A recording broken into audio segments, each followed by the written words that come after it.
Buenas tardes, maestro y compañeros. Mi nombre es Fabricio Anil Herrera Lezama y en conjunto a mis compañeros Miranda Serrano Jaime Manuel y Martínez Pérez Jaime Miguel, vamos a estarles hablando acerca de los algoritmos BFS y ruta más corta en paralelo.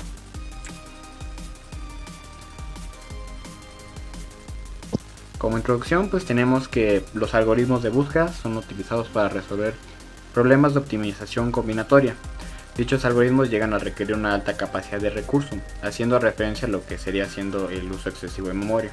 Aún pese a esto, a medida que la complejidad del problema aumenta, el tiempo de resolución y cantidad de memoria a utilizar se incrementa de forma exponencial, haciendo que sea imposible su procesamiento mediante algoritmos secuenciales. En la actualidad se puede contar con máquinas que poseen uno o varios procesadores, multicore, o que provean gran potencia de cómputo, así como de clústeres de procesadores, single core o multicore, que además de ampliar la capacidad de cómputo, proveen un agregado de memoria importante. Por lo mencionado con anterioridad, el diseño de algoritmos de búsqueda ha pasado a centrarse en el desarrollo de técnicas para optimizar al máximo un algoritmo secuencial o utilizar memoria externa para solventar la carencia de memoria principal a desarrollar. De este mismo modo, pues trae como consecuencia el surgimiento de nuevos retos, tales como la elección adecuada de las estructuras de datos al ser compartida por hilos, así como la reducción de la contención y sincronización en el caso de máquinas multicore, la búsqueda de relación adecuada entre comunicaciones, entre otros muchos más.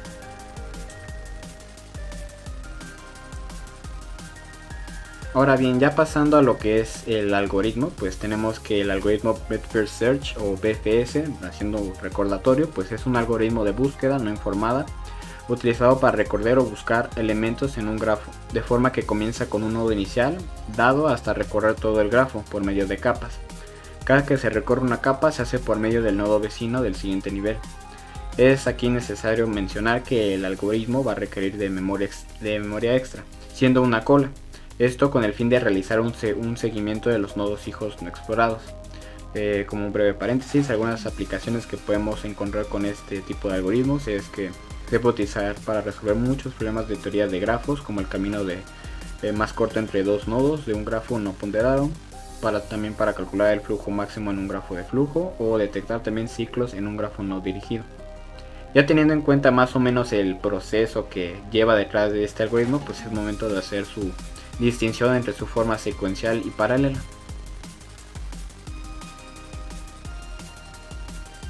Pasando a lo que es su forma secuencial o su versión normal, pues básicamente aquí va a establecer todos los vértices como no visitados, de forma que crea una cola y añade el nodo o nodos del inicio. Mientras que la cola no esté vacía, toma el primer nodo de la cola y lo elimina.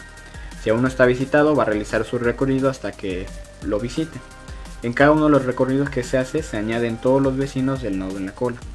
Lo que se podría estar viendo en este apartado pues sería lo que es el pseudocódigo en su versión secuencial, de forma que la distancia del vértice U es igual a desencolar en Q, de forma que para la línea 6 llega a ser creciente. En consecuencia, pues los vértices se visitan en orden de la amplitud. Le paso la palabra a mi compañero. La idea de hacer BFS en paralelo es que en principio puedes procesar todos los vértices de un mismo nivel al mismo tiempo. Es posible que cuando estés procesando el nivel I, los vértices V y W encuentren el mismo vértice X del nivel I más 1 como vecino. Esto provocará una carrera de datos cuando ambos intenten establecer nivel X es igual a I más 1. También cada uno intenta establecer padre X a sí mismo. Para la implementación de BFS de forma paralela, utilizaremos la clase Graph, mostrada en pantalla. Se inicia importando diversas paqueterías de estructuras de datos lineales como ArrayList, Priority Queue y Queue. También se incluye la paquetería Random. Viendo los atributos que contiene la clase, podemos ver que existen 8, siendo TAM el número de nodos que contendrá el grafo, VTX la matriz de adyacencia de cada nodo, cola global y cola local.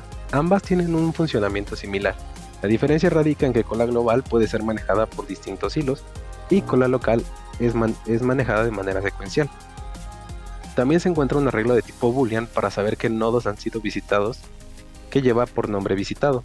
Por otra parte está la variable terminado de tipo boolean, que nos dirá si se ha terminado el BFS o aún no, además de un contador de tipo entero llamado counter. Siguiendo con el código, podemos observar el constructor de la clase, que recibe la variable tam. un arreglo booleano de nombre visitado, un entero que indicará el número de procesadores o hilos, llamado number of processors, y se asigna el atributo tam de la clase al valor de la variable tam recibida en el constructor. Después se iniciará la cola local como un ArrayList que contendrá colas de enteros, pero será del tamaño del número de procesadores, para después ir agregando mediante un ciclo colas de prioridad de tipo entero. Después le daremos tamaño definido al arreglo bidimensional, que es la matriz de adyacencia, que será cuadrada, es decir, tiene las mismas filas, columnas.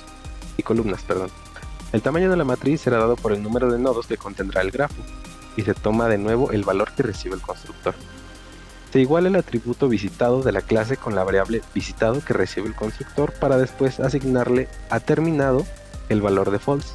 Este valor determinado es indicador de la finalización del BFS en paralelo.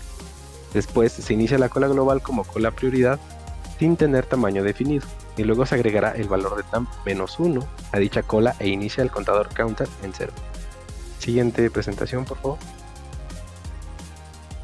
Después veremos dos ciclos for anidados que irán desde 0 hasta el valor de tam-1 en incrementos de 1, y en este mismo ciclo se inicia una variable de tipo random que después será asignada a otra variable edge, pero esta última se generará un valor booleano aleatorio, para después pasar a un if-else que tiene como condición que si el valor del contador del primer ciclo es igual al contador del segundo ciclo, es decir, si i es igual a j, el arreglo vtx en los índices i y j será igual a 1, si no, se igualará a vtx en los índices i y j, al valor aleatorio antes mencionado, aunque también ahí se pregunta si es 0 o 1.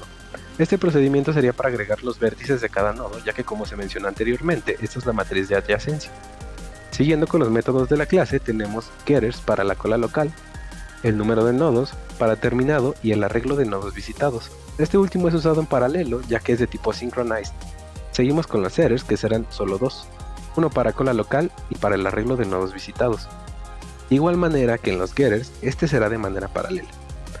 Otros métodos que vemos después de los getters y setters son los de addQE, esvecino e increment counter.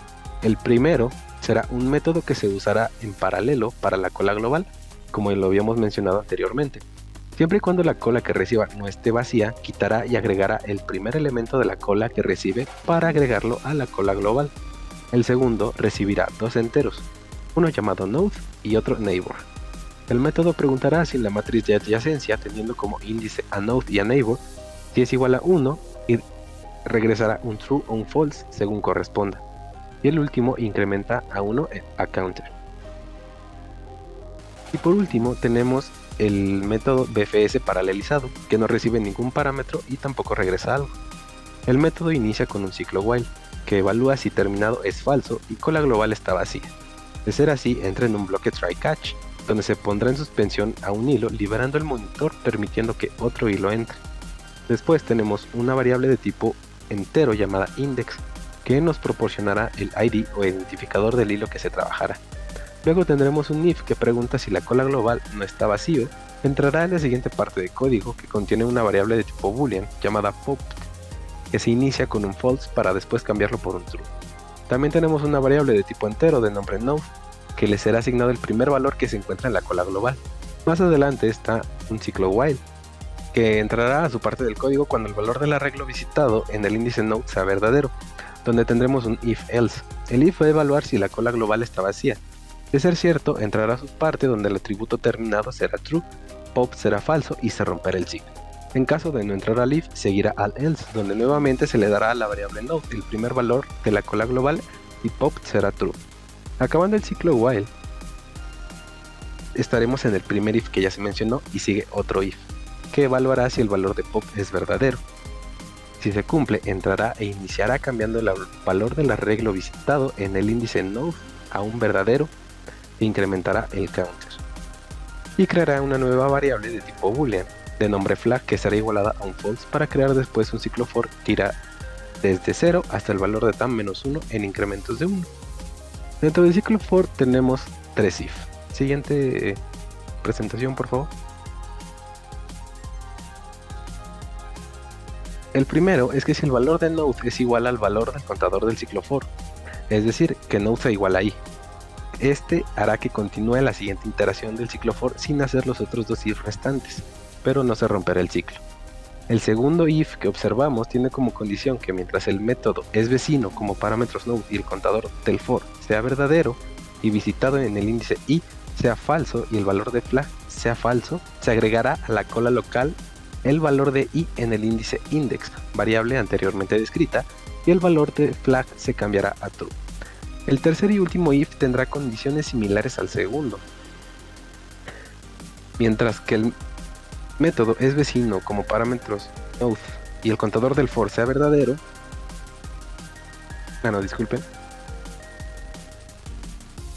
el tercer y último tiene condiciones similares al segundo. Mantiene invocando al método es vecino, negando el valor del arreglo visitado en el índice i. Lo que cambia es la última condición que no niega el valor de flag para poder entrar a su parte, y donde agregará a la cola global el valor de i.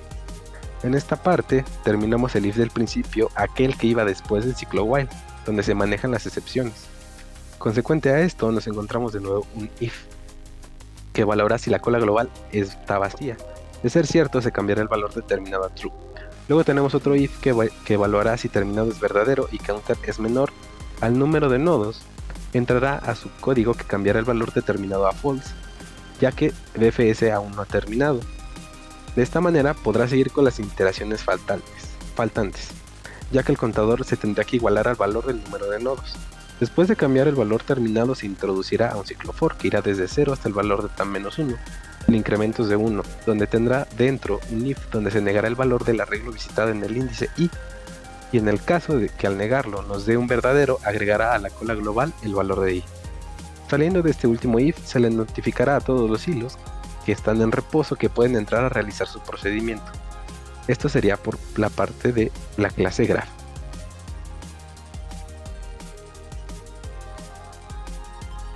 Ahora bien, ya que vimos pues más que nada la cuestión de la paralización pues de BFS, vamos a entrar un poco en la teoría que trae detrás esto, y pues más o menos llega a tener un comportamiento pues similar a su versión secuencial, puesto que aquí en lugar de sacar un vértice, cada vez se sacarán todos los nodos del mismo nivel, siendo estos los nodos frontera.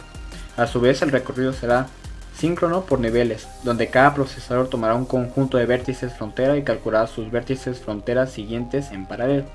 Para el paso anterior es necesario la partición de la matriz de adyacencia y los vértices para asignarlos a los procesadores. La matriz de adyacencia se debe dividir en p bloques de tamaño, que aquí lo que se puede observar sería pues la fórmula, donde pues n sería lo que es el número de vértices y p el número de procesadores. También es necesario mencionar que los vértices siempre se deben dividir en grupos de tamaño n sobre p. Ahora bien, lo que se puede ver en esta imagen es lo que es el proceso de transposición del vector frontera entre los procesadores, para que después de esto todas las columnas de los procesadores tengan frontera coincidente con su matriz de adyacencia local. Para esta siguiente imagen lo que se estaría observando es lo que es la realización de los vértices de frontera, de forma que estos emitirán los vértices para lo que es cada columna, esto de forma respectiva. Ya para esta otra imagen tenemos que ahora el cálculo va a ser de los próximos vértices fronterizos. Será basado en el vector frontera actual que tiene el procesador. Esto a partir de la matriz de adyacencia local, de forma que se calculará el vector frontera. Para este otro apartado es necesario mencionar que ahora cada fila de procesador tendrá la información completa de los próximos vértices frontera. Ahora pues se juntarían todos los vectores por fila para que todos los vectores de la siguiente frontera se fusionen. Cada uno de los procesadores sabrán ahora si tienen algún elemento fronterizo. La siguiente frontera se convierte ahora en el actual de su propiedad. Posteriormente se marca el nodo como visitado y se almacena su nodo padre. Y ya para esta última imagen de esta paralización pues tenemos que se reúnen todas las filas y luego las columnas para difundir las fronteras locales en globales. Este proceso se seguirá realizando hasta que los vértices de la frontera sean globales. Ya como un punto adicional de esto pues tenemos que el coste de comunicación aquí puede llegar a ser a O raíz de P. Le cedo otra vez la palabra. Métricas de desempeño. Para este caso particular del algoritmo en paralelo, al momento de analizar su rendimiento o desempeño, se deben tener en cuenta las causas de overhead que pueden provocar la degradación de su rendimiento. El análisis de rendimiento de los algoritmos de búsqueda paralela sobre grafos no es trivial, ya que la métrica de speed obtenido para una misma instancia de entrada puede variar de una ejecución sobre otra. Esto se debe por la determinación dinámica de la porción del grafo que examina cada proceso, hilo, ya que se utilizan técnicas de balance de carga dinámica por el arribo en distintos momentos de los nodos del grafo comunicándose entre procesos hilos en las diferentes ejecuciones. Para este tipo de algoritmo es muy propenso a encontrar anomalías en el speedup antes de analizar las causas de la aparición de superlinealidad. A continuación se muestra una gráfica ante esta métrica. La primera gráfica se puede observar que para un número pequeño de procesadores llega a ser lineal, pero a medida que el procesador aumenta, la velocidad disminuye. Por consecuente, y debido a la sobrecarga paralela, llegamos a un punto justo donde la velocidad empieza a disminuir al aumentar los procesadores. En la gráfica número 2 se puede observar un comportamiento peculiar al momento de tratar grafos grandes, de tamaño de la matriz de adyacencia mayor a 10 elevado a la 8, de forma que la velocidad sigue aumentando linealmente con el aumento de procesadores. A medida que aumentamos el tamaño de entrada, comienza a cobrar más sentido poner más procesadores, ya que así se obtiene mayor velocidad. Como punto adicional, para poder relacionar la cantidad de nodos que expanden el algoritmo secuencial con el algoritmo paralelo, se utiliza una fórmula conocida como overhead de búsqueda, la cual calcula el porcentaje de nodos que el algoritmo paralelo da de más al respecto al algoritmo secuencial. Tal como vemos en la presentación, la fórmula, el valor que se obtiene como resultado puede ser 0, lo cual nos indica que ambos algoritmos están expandiendo la misma cantidad de nodos, mayor a 0, lo cual indicaría que el algoritmo paralelo está expandiendo mayor cantidad de nodos que el algoritmo secuencial y su valor indica el porcentaje del aumento, menor a 0, indicando que el algoritmo paralelo procesó menor cantidad de nodos que el algoritmo secuencial. Un overhead de búsqueda menor a 0 puede darse cuando el algoritmo paralelo procesa una cantidad menor de nodos con respecto al algoritmo secuencial, lo que puede conducir a obtener una speedup superlineal. En general, esto llega a ocurrir con grandes cantidades de nodos de igual costo, donde el algoritmo paralelo distribuye estos nodos entre los procesadores, causando que se encuentre la solución más rápido en comparación al algoritmo secuencial. Siguiente presentación, por favor. Balance de carga. Como otro punto adicional, al momento de analizar el rendimiento obtenido para este tipo de algoritmos, se llega a presentar lo que es un balance de carga dinámico, siendo este la bondad de la distribución de nodos entre los procesadores. Es necesario mencionar que una mala distribución de la carga causará una degradación considerable en el rendimiento obtenido, ya que algunos procesadores, en vez de evaluar trabajo útil, pueden quedar ociosos por tiempo prolongado. Para este tipo de situaciones se utiliza la fórmula que mide el desbalance de carga, siendo este el que se muestra a continuación. Otro punto adicional ante esto es que la cantidad de nodos esenciales que expande el algoritmo paralelo puede ser mayor a aquella del algoritmo secuencial a causa de la reapertura de nodos. Siguiente presentación. En esta presentación tenemos los resultados, donde se usaron diferentes grafos con diferente número de nodos. Compararemos el tiempo de ejecución de cada uno, que va a ser medido en milisegundos. Para observar mejor el comportamiento de cada algoritmo, por consiguiente, se mostrará una tabla donde se depositaron los tiempos de los datos con su respectivo grafo de X cantidad de nodos, tanto para la versión secuencial como para la versión paralela.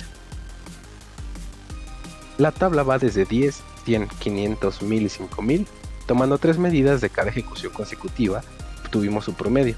Cada medida de tiempo de ejecución la obtenemos, como ya se mencionó anteriormente, en milisegundos. La colocamos en una nueva tabla para que se pueda observar mejor y se puede notar que la versión paralela nos muestra tiempos mayores desde un inicio, llegando a tardar hasta 6 segundos. Graficamos los resultados teniendo la cantidad de nodos como función del tiempo y obtuvimos la gráfica mostrada, donde se ve cómo la versión secuencial de BFS puede ser más estable en el tiempo comparada con la versión paralela.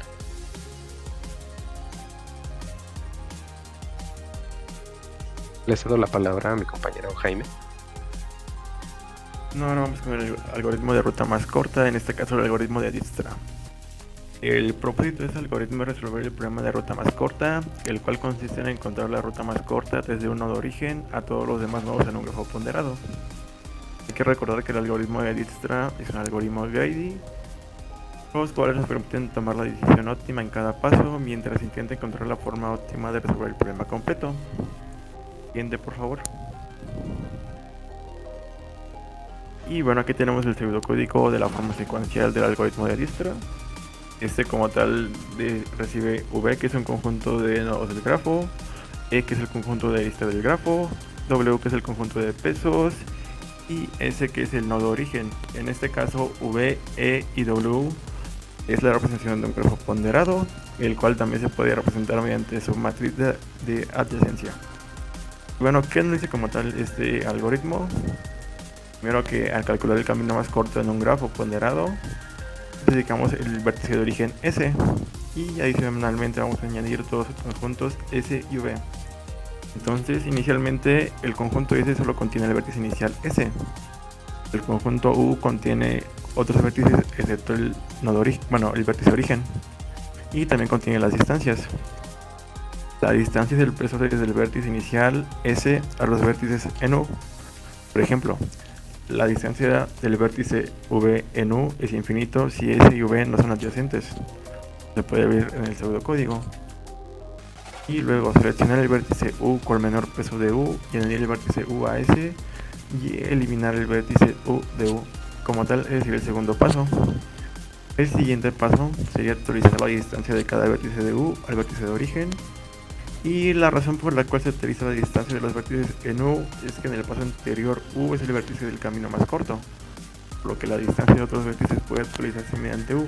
Por ejemplo, la distancia del vértice S al vértice V puede ser mayor que la distancia del vértice S al vértice U, más la distancia del vértice U al vértice V. Y finalmente tenemos que repetir los pasos 2 y 3 hasta haber recorrido todos los vértices. Y como tal, esto es lo que dice el algoritmo secuencial de Dijkstra. Siguiente, por favor. Y ahora vamos con su forma paralela. Bueno, primero, con base en el algoritmo secuencial, el algoritmo de Dijkstra es iterativo. La iteración añade un vértice nuevo al conjunto S. Dado que el valor de distancia por un vértice V puede cambiar cada vez que se añade un nuevo vértice U en S, es difícil seleccionar más de un vértice. Por ello, no es fácil realizar diferentes iteraciones del bloque Y en paralelo. Sin embargo, cada iteración se puede realizar en paralelo como sigue.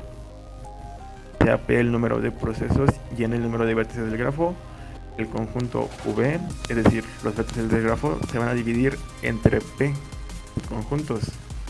Este P representa el número de procesos mediante el mapeo de bloques 1D, es decir, la matriz de adyacencia del grafo se va a repartir entre cada proceso, como se puede observar en la imagen. Luego cada subconjunto va a tener n entre p vértices y el trabajo asociado a cada subconjunto se asigna a un proceso diferente. Asimismo, cada proceso yésimo almacena la parte de la matriz de distancia que corresponde al conjunto VI. Como se puede observar en la imagen de la derecha, el arreglo de arriba también se divide entre el número de procesos. Y luego cada proceso va a calcular la distancia mínima del vector U. Ese vector U representa el vector que no ha sido visitado al vector V. Este vector V representa los vértices locales de cada proceso. Y luego se va a obtener el mínimo global y se va a almacenar en el proceso P0 mediante la operación reducción todo a 1. Y finalmente el proceso P0 va a difundir U, es decir, el vértice que acaba de ser visitado a todos los demás procesos mediante la difusión 1 a todos. Se va a marcar como visitado U y finalmente se van a actualizar las distancias de los vértices locales de cada proceso. Y como tal, esa sería la formulación del algoritmo de Dijkstra paralelo. Siguiente, por favor. Ahora vamos con las métricas de desempeño. Primero que nada, el espacio para almacenar la parte necesaria de la matriz de adyacencia en cada proceso es O entre n cuadrada entre p. Como mencioné anteriormente, p representa el número de procesos. Asimismo, el cálculo realizado por un proceso para minimizar y actualizar los valores de distancia de cada vértice durante cada iteración es O entre p. Y la comunicación realizada en cada iteración se debe a la reducción todo a 1 y a la difusión 1 a todos. También cabe mencionar que para un ordenador paralelo de paso de mensajes de p procesos, una difusión de 1 a todos a una palabra tarda un tiempo logaritmo de p. Y encontrar el mínimo global de una palabra en cada iteración es O logaritmo de p. Entonces, el tiempo de ejecución en paralelo de esta formulación viene dado por O n cuadrado entre p más O n por logaritmo natural de p. Y a partir de eso podemos obtener el speed up. Y dado que el tiempo de ejecución secuencial es O n cuadrado, debido al ciclo while y al ciclo for dentro de este, el speed up es O n al cuadrado y entre el tiempo de ejecución que mencioné anteriormente, que es O n al cuadrado entre p más O n por logaritmo de p. Y finalmente tenemos la eficiencia.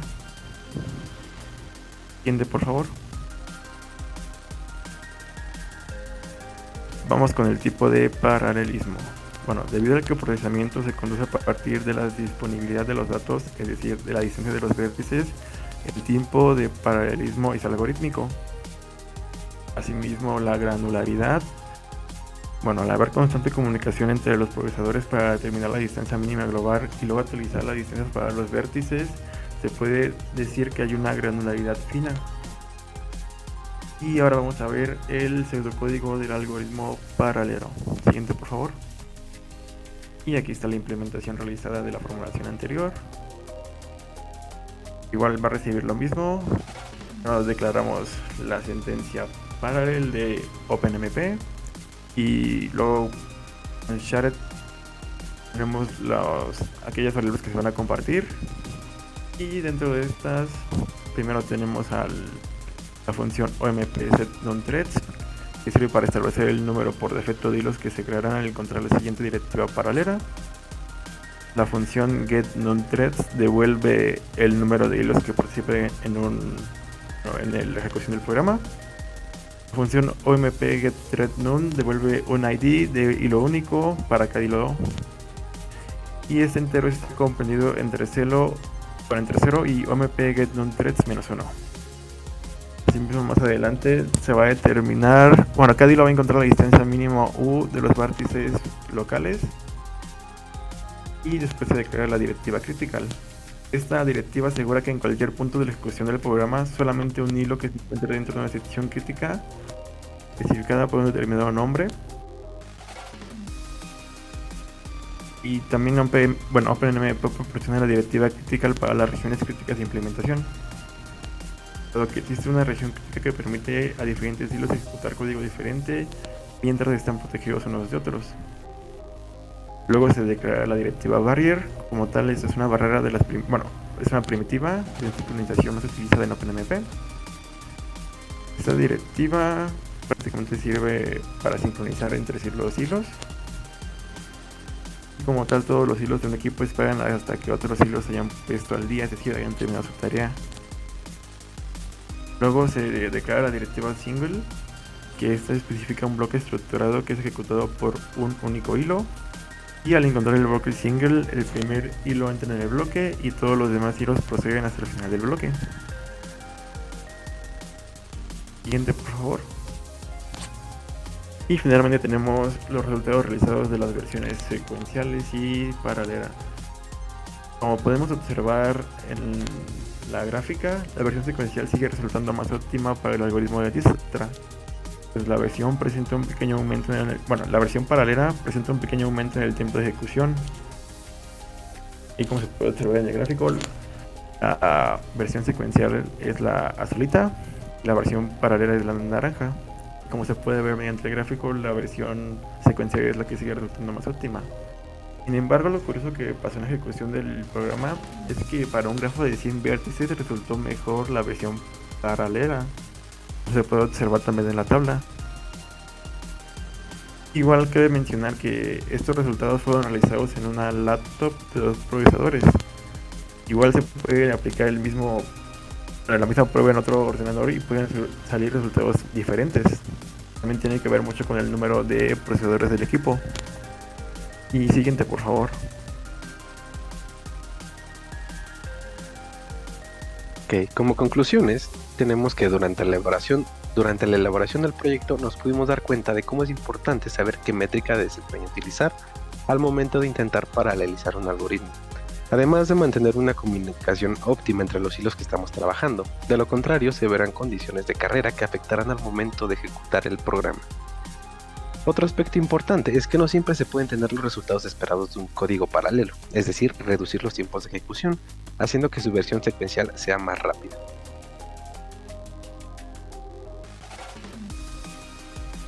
Tenemos nuestras referencias en pantalla. Por nuestra parte sería todo y muchas gracias por su atención.